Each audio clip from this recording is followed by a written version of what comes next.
Assalamualaikum warahmatullahi wabarakatuh. Kenalkan, nama abdi teh Nopal Bagasaditya dari kelas 10 AKB.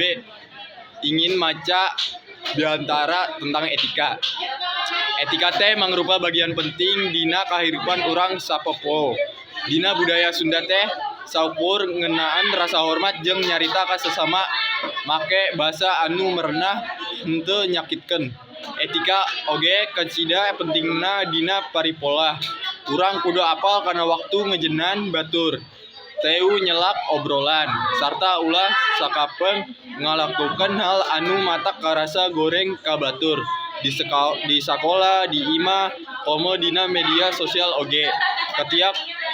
Etika kudu dijaga supaya hubungan jeung batur tetap harmonis. Ku kitana etika teh henteu leungeut ka zaman, malah kudu leuwih dipenteun, utamana pikeun ngajaga ajan diri jeung ngajaga keadaan dina kaharipan sapopoe. Matur nuwun. Wassalamualaikum warahmatullahi wabarakatuh.